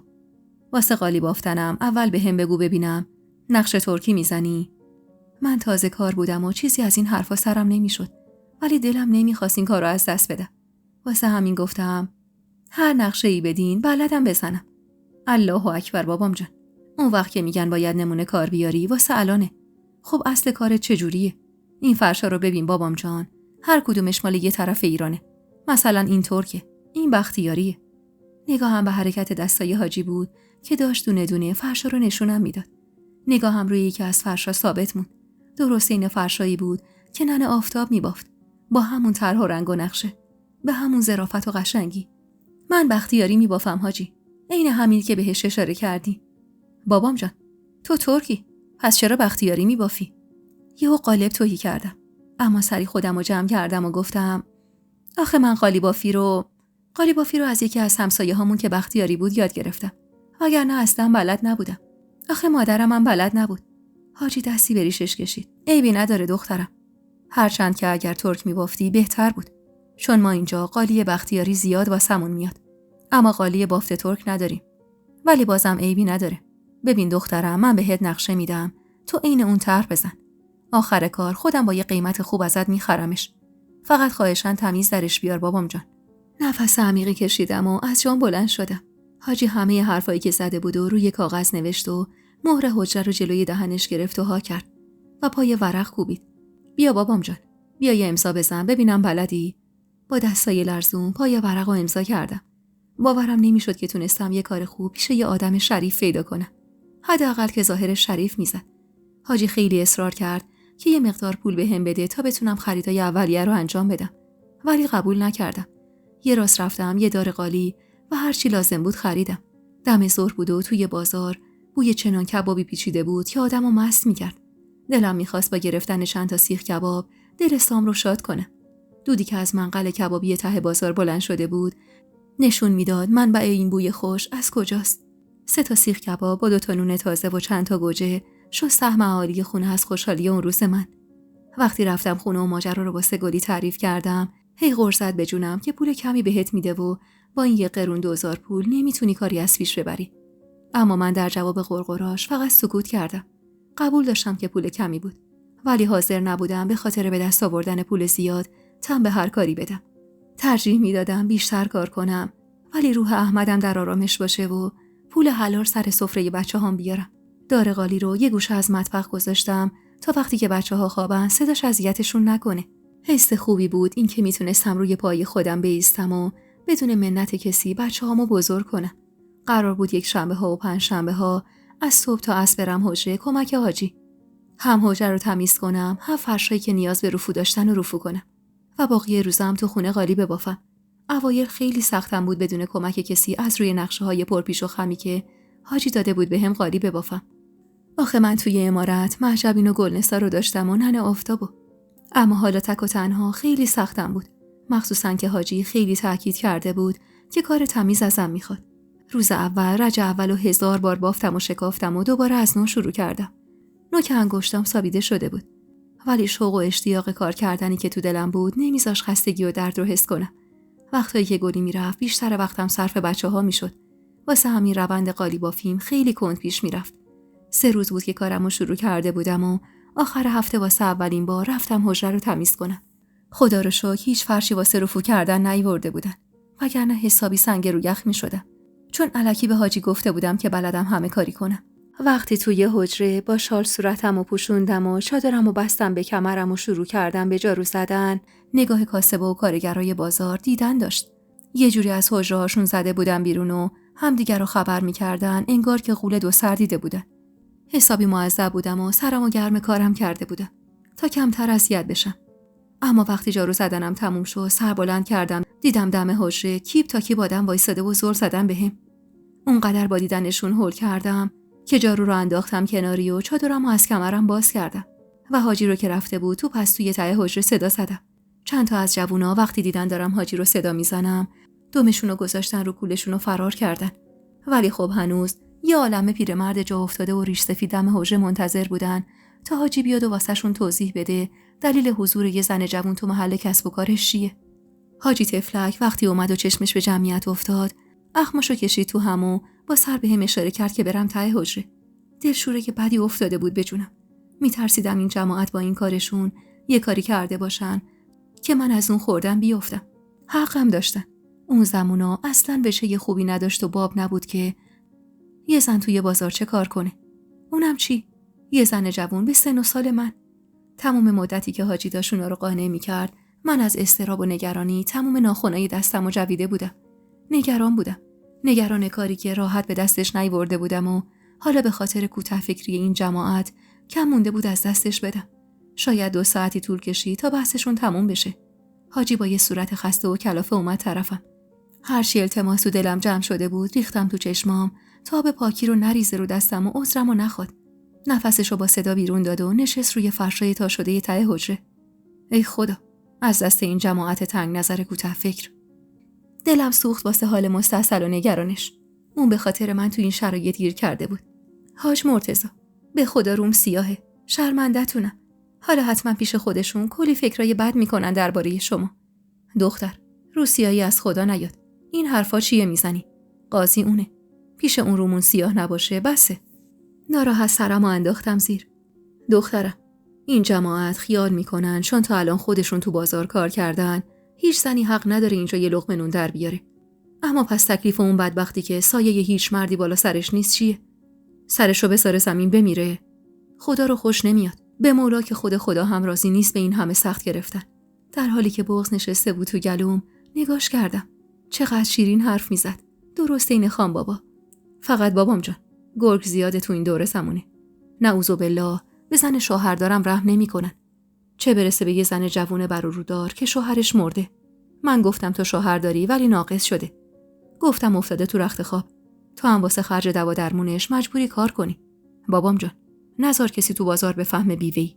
در ضمن اگه یه وقتایی تو بودی و من نبودم، سعی کن با احدی هم کلام نشی. اینا منتظرن تو با یکی هم کلام بشی تا یه انگی ببندم بهت و عذر تو بخوان. در حالی که اشک نشسته بود تو چشمم، سوق زده از این که حاجی نمیخواد بیرونم کنه، زیر لب چشمی گفتم و دوباره برگشتم سر کارم. کاملا حس می‌کردم که حاجی اعصابش از حرف و حدیثای پیش اومده خورد شده و داره میریزه تو خودش. اما چیزی نمیگه تا من ناراحت نشم. اونجا بود که به معنای واقعی کلمه اومد ثواب کنه کباب شد پی بردم. تمام مدتی که تو حجره بودم سعی می‌کردم کارامو ته حجره انجام بدم و وقتایی که مشتری میومد خودمو توی پستو مشغول می‌کردم تا کمتر حاجی از حضورم معذب بشه. بعد از ظهر بود که حاجی مزد اون روزمو گذاشت کف دستم و تا دم بازارچه همراهیم کرد. اولش با خودم گفتم نکنه میخواد آب پاکی رو بریزه رو دستم و بیرونم کنه. نکنه پشیمون شده از اون تصمیمی که اول گرفته. ولی بعدش فهمیدم اونقدر آدم با شرفیه که نمیخواد تا آخر ماه منتظر بمونم و مبادا یه وقتی دستم خالی بشه. اون شب از خستگی کار کنار بچه‌ها خوابم برد و نتونستم بشینم پای دار قالی. خورشید تازه زده بود بیرون که از خواب پا شدم. بساط صبونه رو چیدم و منتظر گلی موندم. اما هرچی منتظر شدم هیچ خبری ازش نشد. 2 ساعتی از وقتی که تو بدترین حالت می اومد خونه گذشته بود، اما هنوز خبری ازش نشده بود. کلافه و سرسری سفره رو جمع کردم کنار و یه گوشه نشستم. اما دلم گواه بد میداد و از اضطراب دل و رودم به هم پیچ میخورد. نمیدونم چقدر منتظرش نشستم، ولی اون قدری بود که وقتی صدای چرخیدن کلیدش توی قفل در رو شنیدم دویدم تو حیاط. گلی با یه چهره هراسون اومد تو و در و پشت سرش بست. اون قیافه رنگ پریده و نگرانش نشون میداد تمام دلنگرونیام بیجا نبوده. سلام، چرا اینقدر دیر اومدی گلی؟ دلم هزار راه رفت. دستمو گرفت و کشون تو خونه. دختر، بیچاره شدیم. چند نفر اومده بودن کاباره پی تو میگشتن. با این حرفش احساس کردم زانوام خالی شدن. دستمو گذاشتم رو سرم و گفتم یا خدا، گلی چی داری میگی؟ کی بودن؟ از ده اومده بودن؟ گلی تون سرشو تکون داد. آره دیگه، پس میخواستی از کجا اومده باشن؟ 4 تا مرد بودن. فکر کنم یکیشون همون خان بابایی بود که میگفتی. یه پیرمرد با موهای پنبه‌ای و سیبیل پرپشت کشیده. با شنیدن حرفای گلی وحشت زده قلبمو چنگ زدم. یا خدا. گلی دستمو گرفت و کمکم کرد بشینم. بشین دختر، نترس. حالا که اینجا نیستن. گلی نگاهی به دور و برش انداخت و تا چشمش به سفره صبونه دست نخورده افتاد که یه تاشو آورده بودم روی نونا تا بیاد نشن، دهن باز کرد و گفت نگو که صبونه نخوردی و من این خبر رو ناشتا گذاشتم کف دستت. آروم لب زدم. منتظر تو بودم. کلافه سری تکون داد و یه لقمه نون و پنیر درست کرد و به زور چپون تو دهنم. از ترس دهنم خوش شده بود و لقمه از گلوم پایین نمیرفت. چقدر ساده بودم که فکر می‌کردم میتونم فرار کنم بیام اینجا و خان بابا و جمالم به همین راحتی دست از امید میکشن و دنبالم نمیان. نگاهم به گلی خورد که معلوم بود اونم حسابی ترسیده و تحت فشاره، ولی نمیخواد برون بیاره. به هر بدبختی بود اون لقمه رو قورت دادم. گلی، قشنگ تعریف کن چی شد؟ دلم داره عین سیر و سرکه میجوشه. گلی به دیوار پشت سرش تکیه داد و چشماشو رو هم گذاشت. میخواستیم در اون خراب شده رو ببندیم که یهو 4 نفر سینه به سینه اسمال در اومدن. اونقدر قیافه هاشون خشک و عصبی بود که حتی اسمال جرئت نمیکرد باهاشون دهن به دهن بشه. پیرمرد اما از همه آرومتر بود. گفت یه زن جوون و 2 بچه اومدن. اسمالم از همه جا بی خبر هر رو انداخت که مگه اینجا خونه کودکه که اومدی پی ننه و بچه‌هاش. ولی من همون نگاه اول شستم خبردار شد که اینا همون فک و فامیلای تو هن. خب هیچی دیگه. یکیشون که بگمونم همون جمال بود، آنچنان آتیشش تند بود و خون جلو چشماشو گرفته بود که یقه اسمالو خفت کرد که چرا چرند میگی؟ بگو این چند روز گذشته یه زن جوون و 2 بچه کوچیک پناه آوردن اینجا یا نه؟ به خدا اسمال که حق داشت. منم نزدیک بود خودمو خیس کنم از ترس. اسمالم هی میگفت به خدا زن و بچه کجا بود و این جور جاها که جای زن بچه دار نیست. وای نمیدونی دیارا، دلم واسه پیرمرد خیلی میسوخت. اگه بدونی تو چه حالی بود وقتی گفت اسمش دیاراست و قبلا اینجا کار میکرده و حالا از خونه فرار کرده، دلم واسش 1000 تا تیکه شد. صحبت گلی که تموم شد، حرفایی که یکی یکی چکیده بود روی گونه‌مو پس زدم. تو رو خدا تون تعریف کن گلی، دارم پس میافتم. هیچی دیگه. میخواستی چی بشه؟ اسمالم وقتی فهمیدین و اومدم پی تو، داغ دلش تازه شد و شروع کرد بد و بیراه گفتن. آه از نهادم بلند شد. خودم کم گند زده بودم، این اسمال از خدا بی خبرم شده بود قوز بالا قوز. گلی ادامه داد. اون عوضی هم شروع کرد به تحویل دادن همون اراجیفی که توی این 1 سال تحویل همه داده بود. گفت این دختر فرار کردن عادتشه و همینجوری که از خونه آقاش فرار کرده بود و بعدم از اینجا فرار کرد، حالا هم از خونه شما فرار کرده. 2 دستی کوبیدم تو سرم. وای گلی، وای، خدا لعنتش کنه. اونا نمیدونستن من از خونه آقام فرار کردم. رنگ از رخ گلی پرید و گفت به خدا حدس میزدم دیارا. قیافه پیرمرده همشین با حرفای اسما رفت تو هم که همون لحظه فهمیدم از هیچی خبر نداشتن. اشکامو پس زدم و گفتم عیبی نداره. دیگه بالاتر از سیاهی که رنگی نیست. من که قرار نیست برگردم پیششون. بذار هرچی میخوام فکر کنن. گلی عصبی چشماشو رو هم فشار داد. دیگه اگه بخوایم نمیتونی برگردی خانم. با این حرفایی که اسمال پشت سر زد، اگه یه کورس و امیدی هم بود خاموش شد. بیشرف برگشت گفت دختر ازم پول دزدیده و فرار کرده. اون پیرمرد بدبختم یه مش پول بی زبون گذاشت کف دستش تا تو رو حلال کنه. به خدا دلم میخواست خفش کنم، ولی ترسیدم بهم شک کنن. گلی همینجوری حرف میزد و من اشک میریختم. از تصور اینکه الان خان بابا دربارم چی فکر میکنه قلبم تیر میکشید. دوستش داشتم و دلم نمیخواست فکر بدی دربارم بکنه. من نه دختر فراری بودم نه دوست. من فقط به خاطر حفظ عفتم از خونه حشمت و کابارای اسمال فرار کردم. گلی دستای سردم و تو دستش گرفت. دیارا، با اشک ریختن که چیزی درست نمیشه دختر. باید یه فکر درست و حسابی بکنی. به خدا این آدمایی که من دیدم تا تو رو پیدا نکنم ولکل نیستن. اون پیرمردم آفتاب لب بومه. نمیشه بهش امید بست. جمال خیلی حرصی بود. به خدا بچه‌ها رو میگیره و تو رو سر به نیست میکنه. این شهر دیگه امن نیست واسه تو. وحشت نگاش کردم. گلی، من تازه کار پیدا کردم. کجا بذارم برم تک و تنها؟ میدونم جونم. میدونم. ولی دلم گواه بد میده. در مونده نگاش کردم. مردمک چشماش دو میزد. به جرئت میتونستم بگم حالش اگه بدتر از خودم نبود کمتر از منم نبود. کلافه چشماشو فشار داد و دستی تو موهای بیگودی شدش کشید.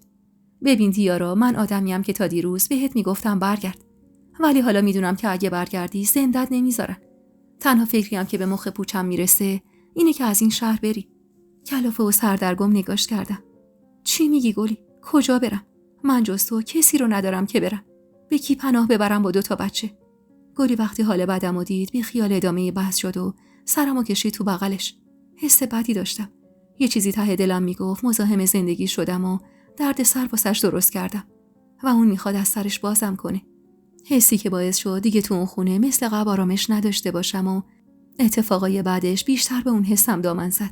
اون روز عین اسفند روی آتیش تا شب بالا و پایین پریدم و دنبال یه راه چاره بودم، اما هیچ فکری به ذهنم نمیرسید.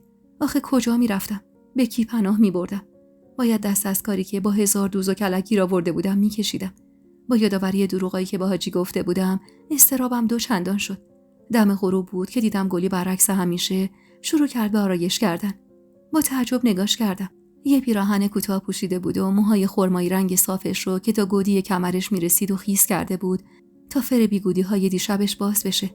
اونقدر غرق آرایش کردن بود که اصلا متوجه نگاهی خیره من نمیشد. گلی هیچ وقت عادت نداشت وقتی میخواد بره کاباره از توی خونه آرابی را کنه و لباس پوشیده بره، چون نمیخواست همسایه‌هاش بفهمن کجا کار میکنه. واسه همین حسابی از این کارش متعجب شده بودم. گلی، با این ریخ میخوای بری؟ دست باچه نگام کرد. چیزه؟ نه، نمیرم بیرون. امشب مهمون دارم. جفت ابروهام از تعجب پرید هوا. نیازی نبود ازش بپرسم مهمونش کیه. یعنی اصلا دلم نمیخواست بپرسم، چون رنگ به رنگ شدنش و نگاهی که هی ازم میدوزید داد میزد مهمونش یه مهمون عادی نیست. بیشتر از هر وقت دیگه ای تو خونش معذب بودم. قرار بود واسش مهمون بیاد و من و بچه‌هام حسابی سربارش بودیم. گلی انگار فکرایی که تو سرم میچرخید و خونده باشه، با همون صورت سرخش اومد نشست روبروم و دستای سردمو تو دستش گرفت. روم سیادیارا، به خدا خودت میدونی که... دستمو از دستش کشیدم بیرون و روی لباش گذاشتم. نمیخواد توضیح بدی گلی. زندگی خودته، خودت بهتر میدونی داری چی کار میکنی. برید خونه یه عفت خانم. یه پیرزن تنهاست. اینجوری هم از تنهایی در میاد. در جواب حرفش فقط سری تکون دادم و شروع کردم به آماده کردن بچه‌ها. بی خود و بی جهت از گلی دلخور بودم. با حال خراب بچه‌ها رو زدم زیر بغلم و همراه سام را افتادیم سمت خونه یه عفت خانم. عفت خانم یه زن پیر و خمیده بود که گوشاش سنگین شده بود و هر حرفی رو باید 1000 بار تکرار می‌کردم واسش تا متوجه بشه. تمام فکرم اما پی گلی و مهمونی بود که قرار بود پا توی اون خونه بذاره. عفت خانم یه بند سوال پیچم می‌کرد و من کلافه و سرسری جوابشو میدادم. دل تو دلم نبود تا باشم از پنجره آشپزخونه عفت خانم کوچه رو ببینم.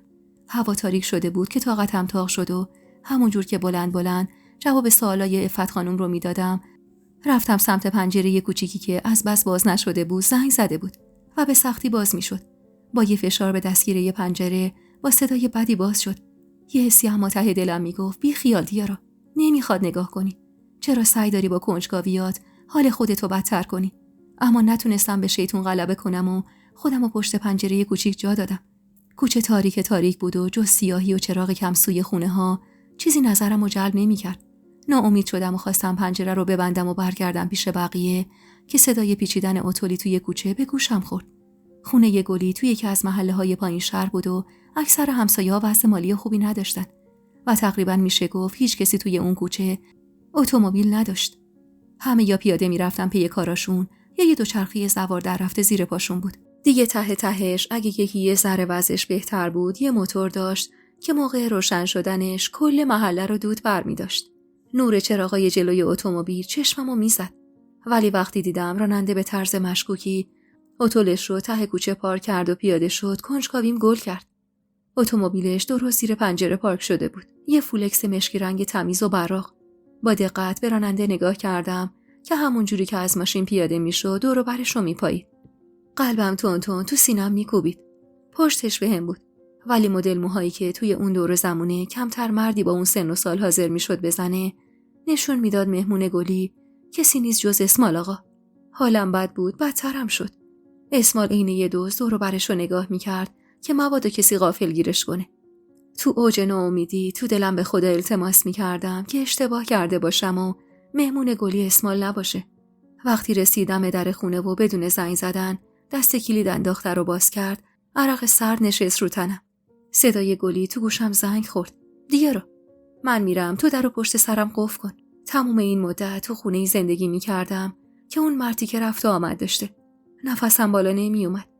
از اینکه مثل همیشه اینقدر ساده و احمق بودم لجم گرفته بود. عصبی پنجره رو به هم کوبیدم و برگشتم کنار بچه‌ها. لب و دهن عفت خانم دائم تکون میخورد ولی من دیگه صدایی نمیشنیدم. تو سرم پر بود از حرفای گلی. چرا اینقدر ازش ناراحت شده بودم؟ من که میدونستم کارش چیه و چجوری پول در میاره. پس چرا اینقدر عصبانی شده بودم؟ اسمالم یکی مثل بقیه این مردا. درد من چی بود؟ شاید دردم اون دست کلید توی دست اسمال بود که نشون میداد رابطه‌شون چقدر عمیق و قدیمیه. حالم خراب بود. هرچی میخواستم فکرای بد نکنم و خودمو دلداری بدم نمیشد که نمیشد. هی با خودم میگفتم شاید اسمال آقا کاری باهاش داره. ولی یهو یاد آرایش غلیظ گلی و پیراهن کوتاهش میافتادم و بغضم میگرفت. امید داشتم هر لحظه گلی در خونه عفت خانومو بزنه و ازم بخواد که برگردیم خونه. ولی نیومد. اون شب و ناچارن تو خونه عفت خانوم سر کردیم. پیرزن انگار به این اتفاق عادت داشت که اصلا پیگیر نشد که چرا نمیرید خونه خودتون بخوابید. کلافه و بی‌حوصله بچه‌ها رو خوابوندم و خزیدم تو رخت خواب کهنه‌ای که بوی نام میداد. هرچی از این پهلو به اون پهلو میشدم تا شاید خواب چشمام بیاد، تلاشم اما بیفایده بود.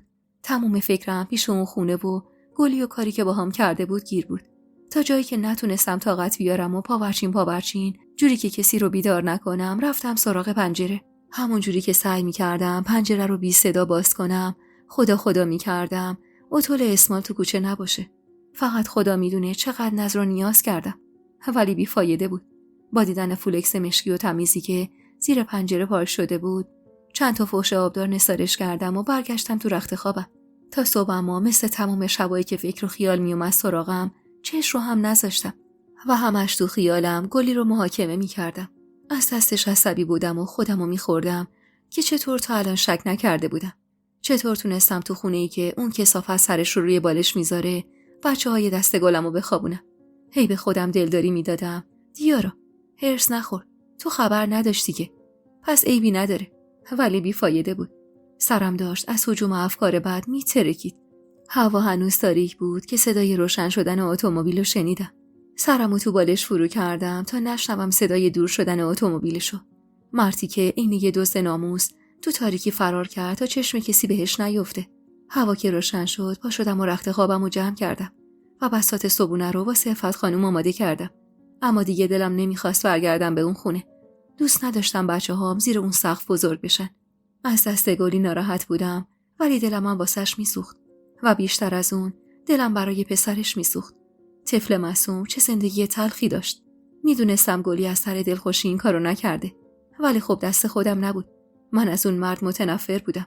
اون بیشرف همون تهمونده آبرومم پیش خانبابا برده بود. داشتم چای دم میکردم که صدای زنگ در بلند شد. وقتی بی‌حوصله و عصبی در رو باز کردم و گلی رو پشت در دیدم، اعصابم بیشتر خورد شد و اخمامو کشیدم تو هم و برگشتم تو خونه. گلی پشت سرم راه افتاد. چته دختر سر صبحی با من اصلم نمیشه خوردت. بدون اینکه جوابشو بدم رفتم تو مطبخ و سر خودمو با چای گرم کردم. گلی عصبی بازومو گرفت و برگردون سمت خودش. دارم با تو حرف میزنم. چه مرگته؟ هان. همین یه جمله کافی بود تا مثل یه انبار بارود که منتظر یه جرقه است منفجر بشم. چه مرگمه؟ هان. اون کثافت تو خونت چی میخواست؟ گلی، فکر نمی کردم اینقدر لجن باشی. عصبی بودم و کنترل حرفام دستم نبود. گلی رو مثل خواهرم دوست داشتم. واسه همینم اینقدر ناراحت بودم. مات برده نگام میکرد و قشنگ حس کردم که از حرفم حسابی جا خورده. یواش دختر، عفت خانم میشنوه. هیچ حالی هست داری چی میگی؟ جمع کن بریم خونه حرف میزنیم با هم. چاره‌ای نداشتم. باید باهاش میرفتم تا سر فرصت یه راه چاره پیدا میکردم و از اون خونه میرفتم. حتی صبر نکردم عفت خانم از خواب بیدار بشه. بچه‌ها رو بغل کردم و راه افتادم سمت خونه گلی. دلم میخواست هر چی زودتر توضیح بده ببینم دلیل این کارش چیه. وقتی جلوی در خونه وایسادم تا گلی کلیدو بندازه تو قفل، یاد اسمال و کلیدی که از توی جیبش درآورده بود افتادم و بیشتر هرسم گرفت و بیشتر از قبل از دست گلی عصبی شدم. هوای اون خونه دیگه واسم سنگین شده بود و حالمو بد میکرد. طاقت نداشتم به اتاقی نگاه کنم که تا همین چند ساعت پیش اسمال توش نفس میکشیده. بچه‌ها رو که هنوز خواب بودن توی رخت خوابشون گذاشتم و برگشتم طرف گلی که با یه قیافه حق به جانب روبرون وایساده بود. اون اراجیف چی بود میگفتی تو خونه اون پیرزنه؟ من بهت نگفتم نمیخوام احدی بفهمه من کجا کار میکنم؟ کم عصبی بودم. همین که دیدم دست پیشو گرفته که پس نیفته بیشتر هرسم گرفت. میخواد تفره نرو گلی. بگو اون اسمال بیشرف تو این خونه چه غلطی میکرد؟ دیدم که یهو رنگش پرید. انگار امید داشت من ندیده باشم مهمونش اسماله. ولی من دیده بودم و دیگه هناش واسم رنگی نداشت. چرا چرت میگی؟ اسمال کدوم خریه؟ همون خری که کلید در این خونه 20 صاحبو داره و بدون زنگ زدن راحت کلیدشو میندازه و میاد تو. وقتی دید ته بن‌بست گیر کرده و هیچ جوره نمیتونه گندی رو که زده جمع کنه، شروع کرد به زدن خودشو. بعد و بیراه گفتن الهی خدا منو مرگ بده که راحت بشم، که تو اینجوری وای نستی جلو روم بهم بگی لجن. منو بکشه که راحت بشم از شر این زندگی کوفتی که به خاطر یه قرون دوزار به این روز افتادم.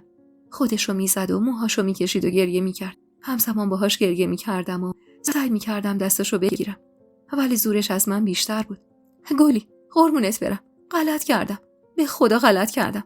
عصبی بودم، یه چیزی گفتم.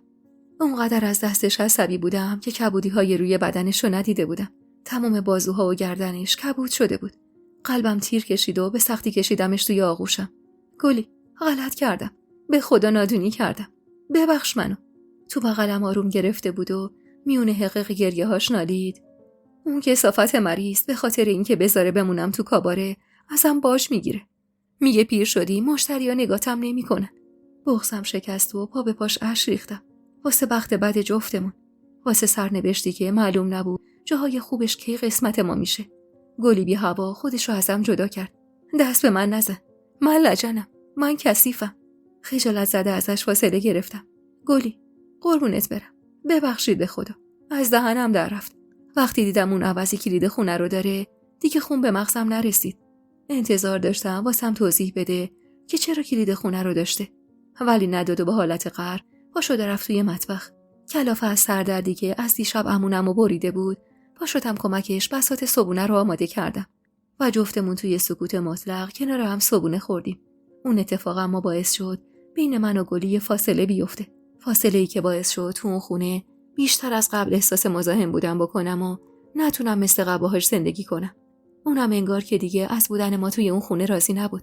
چون یا خونه نبود یا اگرم بود سرشو با 1000 جور کار گرم می‌کرد تا با من هم صحبت نشه. روزا پای در قالی، شبا توی رخت خواب، تموم فکرم پی پیدا کردن یه جای خواب بود. یه جای خواب بدون منت و سرزنش و دردسر. یه جای خواب امن واسه خودم و بچه‌هام. بعد از 3 روز و 3 شب فکر کردن، بالاخره تصمیم گرفتم بگردم دنبال خونه. دنبال یه جایی که بتونم با آرامش کنار بچه‌هام زندگی کنم. یک شنبه بود که با دودلی بچه‌هامو سپردم دست گلی و راه افتادم سمت حجره. اگه همه چیو به حاجی میگفتم، شاید قبول میکرد توی حجره زندگی کنم و کمک دستش باشم. شاید هم اگر میفهمید بهش دروغ گفتم، با یه اردنگی پرتم میکرد بیرون و بدبخت‌تر از چیزی که بودم میشدم. تا برسم به بازار 1000 بار توی خیالم با حاجی هم کلام شدم و واسش از زندگیم گفتم و اون هر دفعه یه جوری جوابمو داد. به ورودی بازارچه که رسیدم، ناخودآگاه چادرمو کشیدم جلوتر و صورتمو باهاش گرفتم و قدممو تندتر کردم. البته این کار همیشگیم بود. اما با وجود تمام این مراعاتا، نگاه‌ها هنوزم روی من میخکوب بود و پچ‌پچ‌ها به گوشم میخورد. با عجله خودمو انداختم توی حجره که حاجی همراه با یه پسر جوون داشت قالیا رو جابجا میکرد. با صدای بلند سلام دادم. جفتشون برگشتن طرفم و پسر جوون سری سرشو انداخت پایین و حاجی با خوشرویی جوابمو داد. سلام بابام جان. بیا که خوش موقع اومدی. من پیرمرد و چه به این کارا آخه. بیا کمک مصطفی این فرشا رو جابجا کنید. تازه رسیدن. سری چادرمو بستم دور کمرم و رفتم کمک اون پسر جوونی که حاجی میگفت اسمش مصطفاست. 2 تاشو بذارید دم چشم، باقی رو ببرید تو پستو بابا جان. مصطفی محجوب و سر به زیر اون طرف قالی رو گرفته بود و عقبی میرفت سمت پستو. خوب که نگاش میکردم شبیه حاجی بود، ولی خیلی جوانتر، با موهای روشن و چشمایی که به زور تونستم بفهمم اصلیه. کارمون که تموم شد مصطفی نیم نگاهی به من انداخت. دستتون درد نکنه. اذیت شدین. شرمنده. خجالت زده سرمو انداختم پایین. این چه حرفیه؟ کار من همینه. حاجی با یه سینی و 3 تا استکان چای اومد کنارمون. بیایید بشینید یه لبی تر کنید. مصطفی بابا، این خانم همون گلی خانومه که تو خونه واسهتون گفتم. بابام جان، خیلی زنه با شرف و با غیرتیه. خجالت زده از تعریفای حاجی سرمو حتی الامکان انداخته بودم پایین. بابام جان، این گل پسر رو که میبینی خدا بعد از 7 تا دختر داد به ما. نور چشمی خونمونه بابام جان. با ذوق به برق توی چشمای حاجی نگاه کردم وقتی داشت از مصطفی پسرش تعریف میکرد و ناخودآگاه یاد خان بابا و احمدم افتادم. احمدم نور چشمی خان بابا بود. بغضی که نشسته بود تو گلومو با چای تلخ فرو دادم. مصطفی چایش رو یه نفس سر کشید و پا شد. حاجی، اگه اجازه بدی برم یه سر به کارگاه بزنم، انگار نخ تموم کردن. حاجی با ذوق و شوق نگاهی به سر تا پای پسرش انداخت و سری تکون داد. برو بابام جان، برو خدا نگهدارت باشه. مصطفی رو به من دستش رو روی سینه‌اش گذاشت و کمی خم شد و گفت رخصت. به محض اینکه رفت جارو برداشتم و افتادم به جون حجره. حاجی نشسته بود پشت میزش و یه بند از زندگیش میگفت. از حاجی خانم و 7 تا دختراش. از اینکه زنش دخترزا بوده و همه میگفتن سر شبو بیار تا واسط پسر بیاره. میگفتن حیف این همه مال و منال که وارث نداشته باشه و حاجی مرد و مردونه پای زنش وایساده. میگفت دوست داشتم پسر داشته باشم تا تو روزای پیری و کوری بشه عصای دستم. ولی دلم نمی اومد رو سر زنی هوو بیارم که با همه نداریام ساخته بود. خودش میگفت خدا جواب این کارشو داده و 15 سال بعد از 7مین دخترش مصطفی رو بهش داده. با شنیدن حرفاش بیشتر از قبل تو دلم جا باز کرده بود. چی قشنگتر از تصویر یه مرد 70 خورده ساله با موهای سفید پنبه‌ای که با چشمای نمناک از وفاداری زنش میگه. بابام جان، قربون دستت. کارت که تموم شد اون قالیچه های تا خورده رو باز کن، نشکنه. حیفه. همونجور که توی خیالم داشتم قیافه حاج خانمو تصور میکردم، رفتم سمت قالیچه هایی که حاجی بهشون اشاره میکرد. حتما حاج خانم از این پیرزنای ریزه میزه خوش سر و زبونه. از اونا که دوست داری بشینی پای صحبتاشو دم نزنی. تا یه قالیچه اولی رو اما که باز کردم، انگار یکی با پت کوبید تو سرم. شوکه تای دومی رو باز کردم که حس کردم پاهام بی‌حس شدن. شک نداشتم که این قالیچه یه دستبافت ننه آفتابه. با دستای لرزونم تار و پود قالیچه رو لمس کردم. شک نداشتم خودش بود. حتی اون گره هایی که شب چله با نخ سفید لابلای نخای مشکی زدیم و آرزو کردیم سر جاشون بود. دو زانو کنار فرش نشستم و چشمم رو هم فشار دادم. نمیدونم حاجی کی اومده بود سمتم و کنارم قرار گرفته بود. قشنگه نه؟ از روستا اومده. هر چند ماه یه بار کلی واسمون میارن. خیلی هم خوب فروش میره. از عمارت خانه اونجا میان. ظاهرا خانزاده ها میبافنشون. چند ساله با هم کار میکنیم. الحق و بالانصاف که کارشون حرف نداره. محال مشتری اینا رو ببینه و نپسنده. جوری که حاجی نفهمه اشکامو پس زدم و فرشا رو مرتب کردم. آره خیلی قشنگه. اما عین بید میلرزیدم. دلم میخواد چادرمو بندازم رو سرم و فرار کنم. برم یه جایی که هیچ کسی منو نشناسه. جایی که هیچ رد و نشونی از اون عمارت نباشه. یاد حرفای گلی افتادم. راست میگفت. من تو این شهر نمیتونستم یه آب خوش از گلوم بدم پایین. جمعه صبح فرشا رو واسش آورده بودن. یعنی اگه یه روز زودتر رسیده بودن اینجا با هم رو در رو میشدیم. حتی از تصورش هم عرق سرد نشست رو تنم. دستمال توی دستم و چنگ زدم و با فکری مشغول شروع کردم به پاک کردن گرد و خاکایی که نشسته بود به در و پنجره ی حجره. ای روزگار، نمیدونی بابام جان، نمیدونی که این تیمور خان عجب مرد کار درست و شریفیه. بیچاره همین پارسال 2 جوون دست گلشو از دست داد. دور از جون مصطفی، ولی همین سنی بودن. بابام جان، تا پارسال پسر وسطی احمد خدا بیامرز واسم فرش می آورد. اما حالا دیگه خود تیمور خان اومده بود. آخ خدا، حکمتتو شکر. پیرمرد شده بود، پوست رو استخون. الهی سر دشمن آدمم همچین چیزی نیاد. پشت به حاجی با چشمای پر از اشک سرگرم گردگیری بودم و دونه دونه اشکام روی گونه‌هام میریخت. یعنی یه زمانی احمد خوشقد و بالای من پاشو میذاشته توی این حجره واسه معامله، جایی که من واسه در آوردن خرج زندگی خودم و بچه‌هامون داشتم توش به عنوان خدمتکار کار میکردم. قلبم از یادآوری این چیزا به درد اومد و انگار یکی تو مشتش فشارش میداد. دلم میخواست به خدا گله کنم که چرا احمدو ازم گرفت، چرا این خوشبختی رو لایق من ندونست، چرا بچه‌هامو یتیم کرد. اما پرسیدنش چه فایده‌ای داشت وقتی خداوند خودش اینطور تقدیری واسم مقدر کرده بود. خدا رو شکر اون روز حجره اونقدر شلوغ بود که حاجی دیگه پا پیش حال بد و بیقرارم نشد. تا بعد از ظهر به هر جون کندنی بود سر کردم.